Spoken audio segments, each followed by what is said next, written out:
All right, A&P2 students, we're moving on. We talked about the stomach, specifically all those cells that are in the mucosa of the stomach that are producing various secretions. And so now we're going to talk about how the stomach is regulated. And so we're going to focus on the nervous system and the endocrine system and their roles in regulating the activity or the functions of the stomach. So I wanted to, this first picture that's up, I wanted to show you because we kind of we start using a different term for the material that's in the digestive tract once we get to the stomach. So when we were up in the oral cavity and we were mixing our food with the saliva, we started calling it a bolus. And then from there, it was still a bolus when it was in the pharynx and then down into the esophagus, and then when it enters the stomach, it's a bolus. But after the changes that occur with that bolus, once it enters the stomach, starts getting mixed with all this gastric juices, the mucus and the hydrochloric acid and pepsinogen, all those kind of things, then it starts to become a different consistency, and so it's starting to become more, I think it's like a paste-like soup, which doesn't sound appetizing, but that's what it was. But it will turn into this material that they start to call chyme. So chyme is the term that we're going to start using as we talk about the material that's in the digestive tract. And it's the chyme that's going to go in and enter the duodenum, which is the first part of the small intestines. So that's the term I wanted to introduce you, because we're just going to start using that term as we talk about the contents of the digestive tract. All right, so I'm going to slide down here, and there is they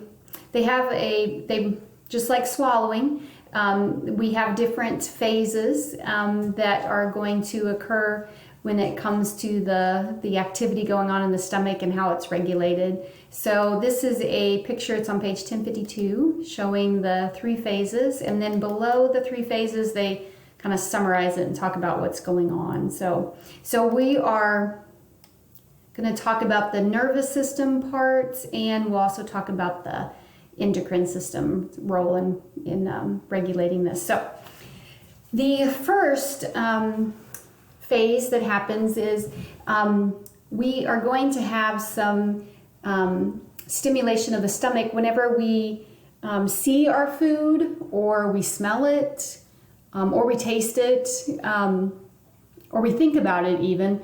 That's going to trigger an area in our brain that's going to send, once we have those sensations of food, that's going to send, this is the nervous system, going to send a signal. It's from our higher brain centers kind of have the sensation of the food, whether we see it or taste it or smell it. And then the medulla oblongata is going to send the little signals. Remember, this is stimulating the digestive system, specifically the stomach. So it's the parasympathetic nervous system that's going to send a signal down to our stomach. And so we'll get an increase in those signals, and that's going to cause our stomach to start contracting. So we will have those 3 layers of muscles that's in the wall of the stomach start contracting. And so that'll start the mixing and physical breakdown of food in there. And also the secretions of those cells that are part of our mucosa will increase. So we'll have an increase in the secretions going on too. So they call this the cephalic reflex because it involves our higher brain centers. So they call it the cephalic reflex. So that's going to happen, early on when we have that thought or taste or sensation of food, see it or whatever. So this kind of goes through those steps that I just mentioned to you, so you can kind of see the steps there. All right. The next thing is, once your food is swallowed and it hits your stomach, there are receptors in your stomach that detect the presence of that food, bolus. So one of the receptors are the baroreceptors. They're detecting stretch. So they can like physically tell that, there's now something causing the stomach to stretch, some food boluses in there. So they'll be stimulated. You also have chemical receptors. They're called chemoreceptors. They're kind of like the same group of receptors that are for our sense of taste and sense of smell. They detect chemicals. And so they're primarily detecting like the proteins that are in our food, and then the acid too that's in there. So whenever those two receptors get that stimulus, either from the stretching or from the chemicals that are there, they're going to send a signal again up to the medulla oblongata. And then the medulla oblongata is going to send a signal, that's the control center, send a signal back down through the parasympathetic or vagus nerve specifically. And then that's going to also cause the stomach to start to increase its contractions, going to start the increase in secretions from those cells. So just kind of continuing on with what started with the cephalic reflex. We get, more of those increasing contractions and secretions being released. So, and again, all those things will help, with the physical and chemical breakdown of the bolus food nutrients in here, and also the start the whole chemical digestion too going on. So that is called the gastric phase, because it's the gastric phase because we actually have the stomach or gastric portion being stimulated, so instead of the brain part. All right.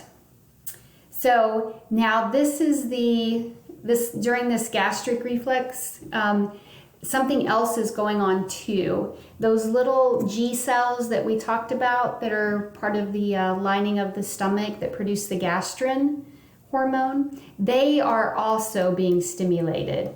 So whenever there's food in the stomach, those G cells detect that. And then that's what stimulates them to release the gastrin. And that gastrin, remember, goes into the bloodstream, and then it'll come back and it'll have an effect on the parts of our stomach. So when that happens, the gastrin will kind of further cause contractions to, increase and the secretions to increase. Another thing that the gastrin does that we didn't really have with the gastric reflex here is that little pyloric sphincter that you learned about in lab, it's going to cause that little pyloric sphincter to contract. And so that way food or this chyme, that stuff can't move through into the small intestine. So that allows for that all that stuff to stay in the stomach and be churned away and mixed and chemical digestion to happen. So, and to get it into that chyme form that we want to get it into. So, all right. So now we got all that going on in the stomach, and we've got the chyme being produced, turning all that into chyme. So the next part of regulating the stomach is the intestinal phase. So this is the phase where we're now going to have the movement of our chyme into our small intestines. So we're getting it going. So getting going along the digestive tract. All right. So the intestinal phase, we have these little receptors that are in the duodenum, the first part of the duodenum. They're called chemoreceptors. And what they detect is the chyme moving into the duodenum. First part of duodenum is acidic. And so these little chemoreceptors can detect that there's the presence of acidity in there. So then they will send a signal to the medulla oblongata. And then what the medulla oblongata will do will start to decrease all those contractions going on in the stomach and decrease the secretions. So we're kind of slowing down. Right now we know that stuff's moving into the small intestines and it's moving out of the stomach, so we don't really need to continue the forcible contractions and the secretions going on. So that intestinal phase will result in an actual decrease in the stomach contractions and a decrease in in the secretions. And so that's all listed here. All right.